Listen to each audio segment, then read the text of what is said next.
उसे भंडारा पाना चाहिए कि नहीं, ऐसा लिखना चाहिए। तो जो विरक्त है, भगवद आश्रित है, अब वो चाहे भिक्षा से पेट भरे या भंडारे से, वो अलग अलग फिर स्थिति हो। राधे राधे दोस्तों, स्वागत है आपका एक और धमाकेदार वीडियो में। दोस्तों, आज की वीडियो में हम सबको यह बताएंगे प्रेमानंद जी, महाराज देवकीनंदन जी, अनिरुद्ध आचार्य जी कि हमें भंडारा खाना चाहिए या नहीं, और फ्री का भंडारा खाने से कौन सा पाप लगता है, भंडारा हमें क्यों नहीं खाना चाहिए, और भंडारा खाने से कितना बड़ा नुकसान होता है परिवार में, यह सब आपको जानने को मिलेगा। आप वीडियो पूरा देखिए, तभी जान पाओगे। कमेंट करके जरूर बताना महाराज जी का विचार कैसा लगा। और खाने की स्थिति तो ये हो गई है, कोई भी खिला दे सबका खा लेते हैं, बिना ये सोचे समझे खिलाने लायक है भी कि नहीं। एक और बात बता दें आपको, मानोगे?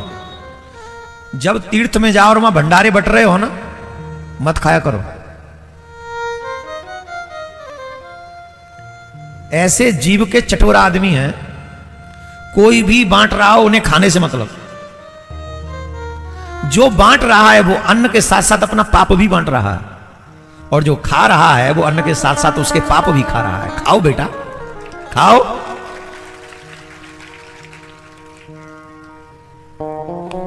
दो ही जगह खाना चाहिए। दो ही विध भोजन की जाए, राजन विपत पड़े या प्रीत, तेरे प्रीत न मोहे आपदा यह बड़ी अनरीत। भोजन दो ही स्थिति में किया जाता है, या तो भोजन कराने वाले के मन में भाव हो, अथवा भोजन करने वाले के ऊपर विपत्ति हो।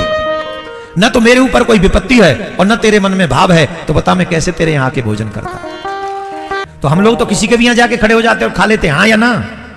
बोलो। तो आज ये बात नोट कर लो, जब भंडारे में जैते हो ना जाके किसी के भी यहां, तो समझ लो उसके पाप खा रहे हो और अपने पुण्य प्रदान कर रहे हो उसे। हाँ, अब सीखो और ले लो। एक और बात, कितना भी खिला लो, खाने से इच्छाएं पूरी होती नहीं। इच्छाओं का बढ़ते रहना ही मृत्यु है।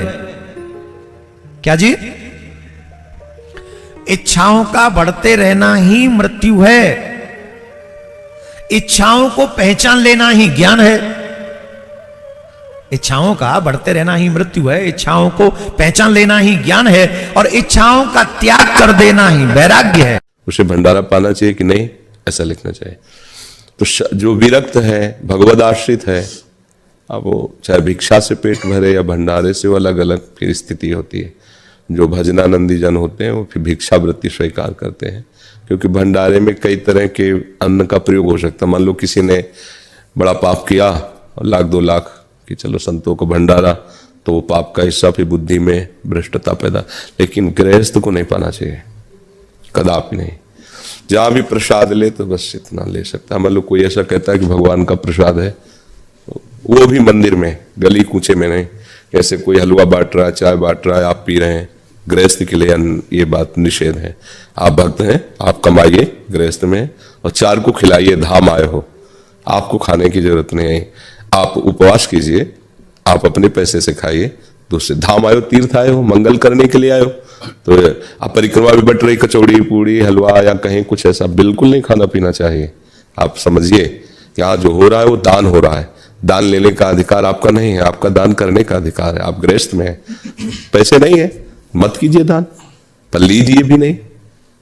आपके भरपेट भोजन पाने की नहीं है तो थोड़ा कुछ ले लीजिए, पानी पी लीजिए, 1-2 दिन वास कीजिए, चले जाइए।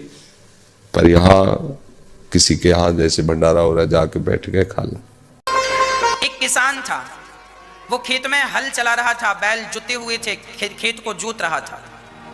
तभी लगभग 11:30-12 बज रहे थे। उसकी पत्नी, आपने गांव में सुना होगा, पति खेत में किसानी कर रहा होता है और पत्नी उसके लिए भोजन लेकर जा रही होती है ना। पत्नी भोजन लेकर के गई। भोजन में क्या? केवल अचार और रोटी। तभी वहां पर एक बहुत बड़े सिद्ध संत निकल रहे थे वहां से। संत के साथ भक्तों की बहुत बड़ी भीड़ भी थी। संत ने उस किसान और उस किसान की पत्नी को देखकर संत रुक गए और संत जाकर खेत में उस किसान के पास बैठ गए। किसान अचार रोटी खा रहा था, पत्नी 6 रोटी लाई थी। तो किसान जो था अपनी पत्नी से बोला, सुनो, 2 हम खाते हैं, 4 तुम खा लो। पत्नी बोली, मैं तो घर से आई हूं, आप तो मेहनत कर रहे हैं, आप एक काम करिए, 5 रोटी खा लीजिए, मैं 1 ही खा लूंगी। तब तक साधु आ गए। साधु आए तो किसान ने खड़े होकर संत जी को बिठाया अपने आसन दी। महाराज खेत है, कहाँ बिठाऊं, ज़्यादा सेवा नहीं, आप यहीं बैठिए और मेरी पत्नी अचार रोटी लाई है, आप ये अचार रोटी खा लीजिए। संत के सामने एक पत्तल पर किसान ने अचार और रोटी रख दी और संत बड़ी प्रसन्नता से किसान और किसान की पत्नी की ओर देख रहे हैं और बड़ी प्रसन्नता से संत ने किसान ने 6 रोटी संत को दे दी। किसान ने कि आप खा लीजिए, अतिथि देवो भव, हम तो फिर खा लेंगे।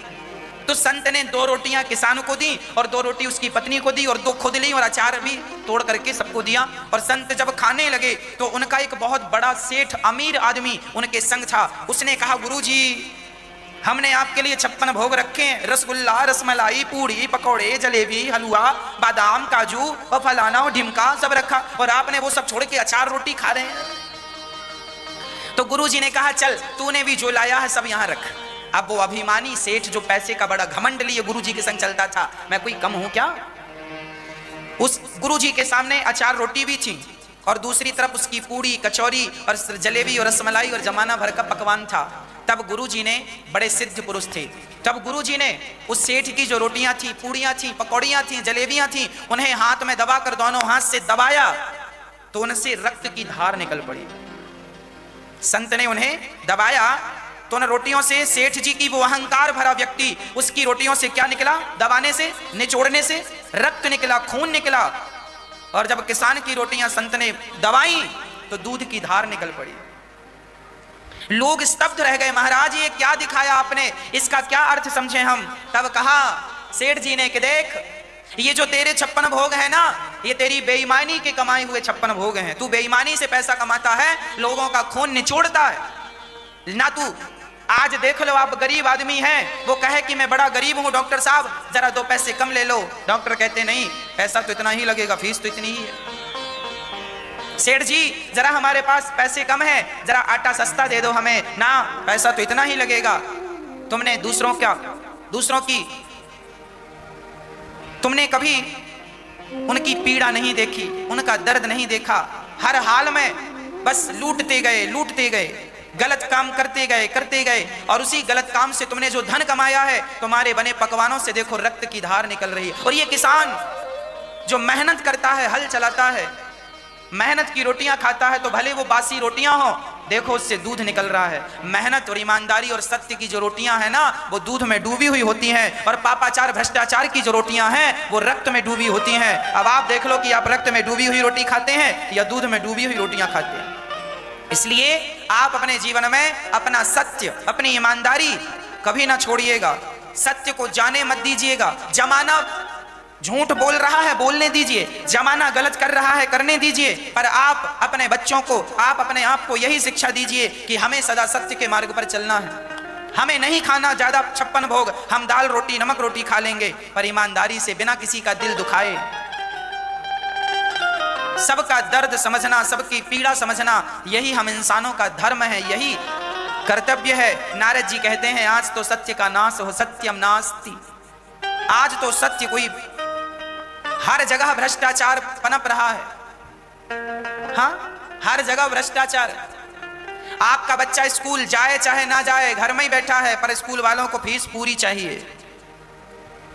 आपके पास पैसा हो ना हो, पर दवाई, आपका मरीज भले मर जाए, पर उसकी लाश भी तब मिलेगी जब आप हॉस्पिटल का पूरा पैसा चुका देंगे, नहीं तो वो लाश ही नहीं देंगे। अब लो, अब लाओ कर्जा। व्यक्ति धर्म भूल चुका है, व्यक्ति इंसानियत भूल चुका है। केवल पैसा, सत्य का मानो नाश हो गया। इस कलिकाल में मानो सत्य बचा ही नहीं। आज ये पृथ्वी टिकी है तो केवल सत्य के बल पर टिकी है। कुछ मुट्ठी भर सत्य वाले लोग हैं जो सत्य के मार्ग पर आज भी चल रहे हैं। आज भी बहुत सारे डॉक्टर ऐसे हैं जो ईमानदारी से निःशुल्क सेवा में लगे हुए हैं, अपना जेब का पैसा भी खर्च करके लोगों की सेवा कर रहे हैं। बहुत बहुत धन्यवाद दोस्तों, वीडियो पूरा देखने के लिए। मुझे उम्मीद है कि वीडियो आपको अच्छा लगा और महाराज जी के बातों से भी सहमत है। जो भी महाराज जी के इन बातों को फॉलो करेगा, सारे पाप, रोग, दुख, तकलीफ, सारे कष्ट से हमेशा बचे रहेगा। इसी बात पर वीडियो को लाइक, कमेंट, चैनल को सब्सक्राइब कर लीजिए। मिलते हैं हम आपको एक और नए वीडियो पर। राधे राधे।